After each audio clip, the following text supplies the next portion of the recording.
vous fêtez une bonne Pâques, pour ceux qui fêtent Pâques. Après lundi, c'est férié. Après, il reste mardi, mercredi, jeudi, vendredi, samedi. Et après, on vote dimanche. Donc, on n'est pas loin. C'est pas dans 3 mois, 4 mois, 5 mois. Il reste une semaine pour changer de président. Et ici, avec tous mes collègues que je remercie, parce qu'ils disent beaucoup de bien, mais je ne suis pas tout seul. On est tous à faire la ville. On est tous en train de travailler pour la ville de Saint-Pierre. On essaye ce soir de dire pourquoi on va choisir François Fillon. Parce que d'abord, il faut qu'on gagne l'élection présidentielle. François Fillon, c'est celui qui est sur l'affiche ici. Moi, j'ai un principe qui est simple. Quand j'ai épousé ma femme, je lui ai promis fidélité, secours et assistance. Et j'ai épousé, d'une part parce que je l'aimais, et puis parce que je croyais qu'on allait, et je crois toujours, parce que je ne suis pas encore divorcé, et je crois toujours qu'on allait faire et fonder une famille ensemble. Et bien c'est ce qu'on a fait. Il y a des moments qui sont difficiles, des moments qui sont plus faciles, il y a des moments qui sont de la réflexion, de la construction, de savoir ce qu'on va faire ensemble, de faire pousser les enfants, de donner l'éducation aux enfants. Tous les gens qui ont une famille ici, qui ont des enfants, savent bien que dans la vie tous les jours, c'est pas facile. Savent bien que de temps en temps, il y a des tensions, la fille veut sortir ou interdit, donc la fille crie un peu. On a 3 filles seulement, moi. On n'a pas de garçon. C'est difficile. Et bien, quand j'ai promis fidélité, secours et assistance, j'essaye de respecter ça. Et j'essaye de faire en sorte que la personne à qui j'ai promis, je tienne mes engagements. Quand j'ai promis à François Fillon de faire sa campagne, je lui ai promis aussi ça. Depuis l'année dernière, quand il a été dans mon parti, qui est ma famille politique, quand j'ai promis que c'est celui qui gagnerait, qui aurait notre soutien, j'ai promis ça, fidélité. Mais pas que fidélité. J'ai promis aussi que si c'est en difficulté, on apportera notre secours. Et que s'il est encore plus en difficulté, on apportera notre assistance. C'est ce qui s'est passé. Il était promis de devenir président de la République. Et s'il n'avait pas connu de problème, tout le monde se serait dit « je suis filloniste » sans aucun problème. Mais il a eu des problèmes. Certains ne l'ont pas abandonné. Les gens qui sont ici, vous-même, vous n'avez pas abandonné. Et ça, c'est une preuve non seulement de fidélité, mais une preuve de secours. Et la meilleure preuve, c'est que jusqu'à aujourd'hui, on maintient et on fait des réunions, parce que c'est notre seul candidat. Et qu'un jour, on a promis fidélité, secours et assistance jusqu'à la fin de l'élection. C'est ce qu'on fait aujourd'hui. C'est pour ça qu'on est là. Parce qu'à un moment dans la vie, soit on est loyal, soit on est fidèle. C'est ça qui fait le respect et la dignité de l'homme. C'est pas lorsqu'il tourne le dos et qu'il fuit. C'est lorsqu'il affronte les problèmes, quand ils arrivent. Et Dieu sait qu'aujourd'hui, s'il y a des problèmes. Et puis je vais vous dire un mot sur ces problèmes. Et pourquoi à un moment donné, on choisit de respecter notre parole? Parce que les problèmes que connaissent François Fillon aujourd'hui, ce sont les problèmes que connaissent encore aujourd'hui 200 députés sur 577 sont dans le même cas que lui. C'est-à-dire 200 députés emploient leurs femmes ou leurs enfants. Sans qu'à aucun moment, ça ne les paraît illégal. Encore aujourd'hui, ce n'est pas des choses qui remontent à Mathusalem, ça c'est aujourd'hui. Il n'y a que François Fillon qu'on a montré du doigt, à qui on a lancé des pierres, en disant que lui, c'était le plus voleur de tous. C'est faux. Il a fait exactement comme tous les autres. Que ce soit immoral, que ce soit pas bien et qu'il faille changer les lois, oui, il faut changer cette loi. Mais qu'on accuse seulement lui pour éviter qu'il gagne les élections, ça c'est injuste. Parce qu'il n'est pas le seul dans cette situation. Et droite comme gauche. Et je dis ici, lorsque Élie Waro était candidat, c'était sa femme qui était son assistante parlementaire.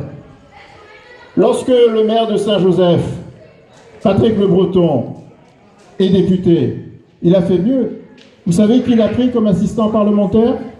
Son opposant, pour le museler. Ça, c'est légal? Eh bien, c'est ce qui se passe. Aujourd'hui, qu'on dénonce ça, je suis d'accord. Qu'on réforme les lois pour que ça ne se fasse plus, je suis d'accord. Mais qu'on dise que c'est le seul accusé, je ne suis pas d'accord, parce que ça, c'est injuste. Et c'est pour ça que je me bats, ici avec tous mes collègues, pour vous dire que je ne crois pas que ce soit le plus grand voleur. Et ma femme me disait, il n'y a pas si longtemps, qu'il ne doit pas être si mauvais que ça, parce que sinon il aurait plutôt employé sa maîtresse.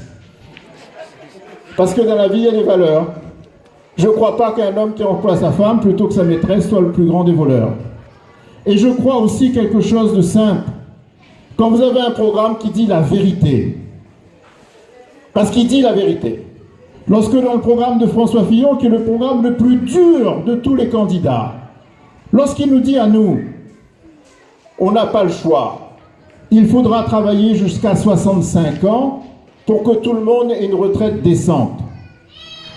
C'est difficile, parce que c'est le candidat qui choisit l'âge le plus long.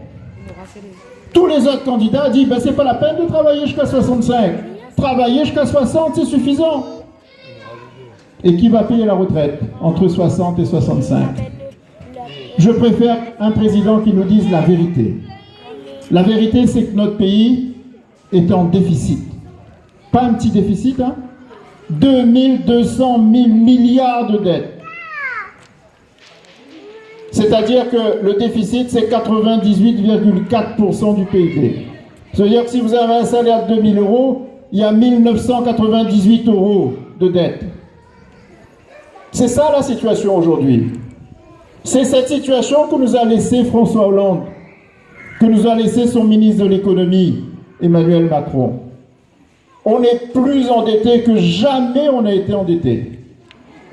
Dès qu'on est dans cette situation-là, qu'on soit un État ou qu'on soit une famille, la première des choses, quand on réfléchit, c'est faire des économies.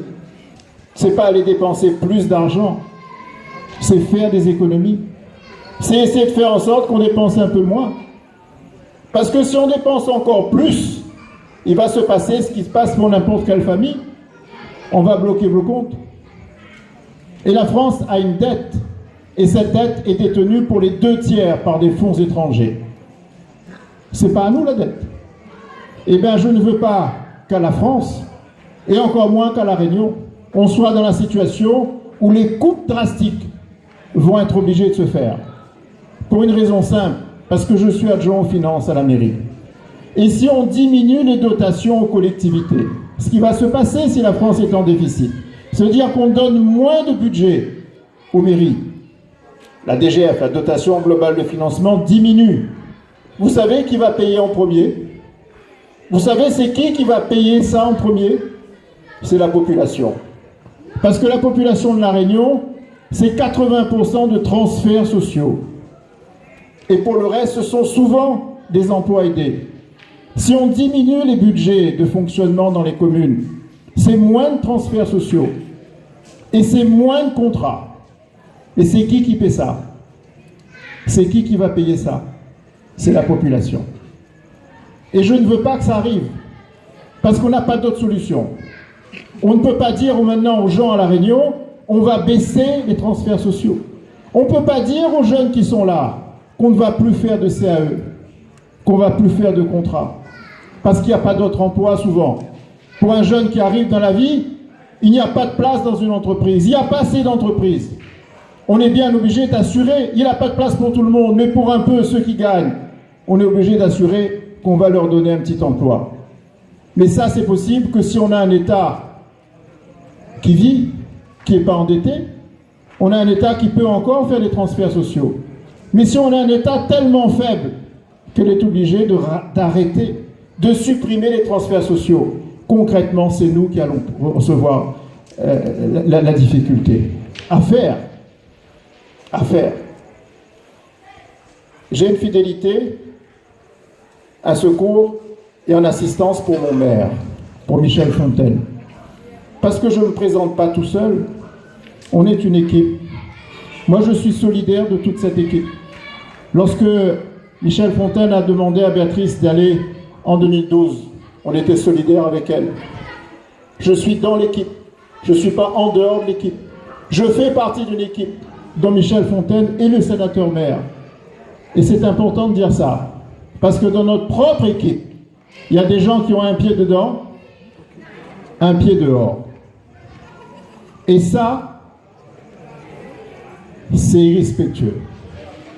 Parce que soit vous jouez dans votre équipe et vous marquez des buts pour votre camp, soit vous jouez dans votre équipe et vous êtes des hypocrites parce que vous marquez des buts contre votre camp. Et cette situation-là est anormale. Pour les gens qui le font, s'ils ont un peu d'honneur, il faut d'abord démissionner de l'équipe. Et ensuite, vous allez jouer contre. Mais vous ne restez pas dans l'équipe et vous jouez en même temps contre. Parce que ça, c'est honteux pour quelqu'un qui fait de la politique. Et je le dis à des collègues qui sont chez nous et qui veulent se présenter.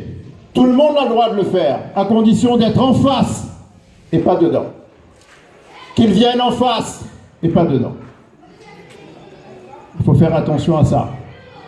Et surtout lorsqu'ils font des discours qui disent la vérité. Parce que moi, je suis un homme et j'ai un honneur. Je ne suis pas riche.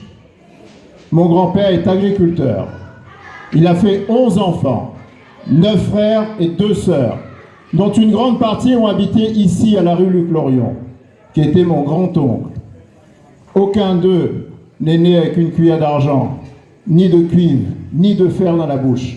Mon père a commencé sa carrière comme chauffeur de camion, jusqu'à 35 ans.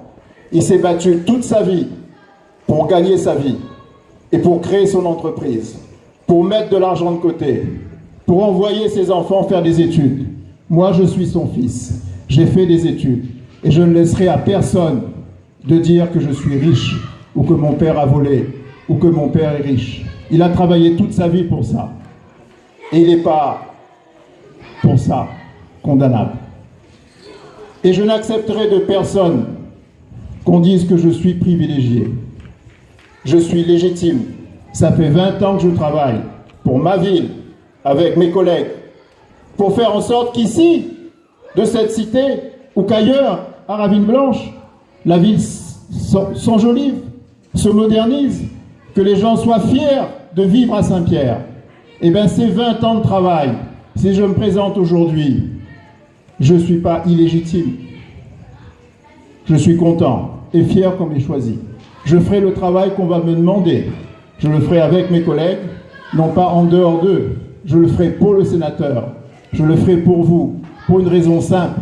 Parce que ma devise à moi, c'est la fidélité, le secours et l'assistance à tous ceux qui ont besoin. C'est pour ça que je voterai pour lui. Merci bien.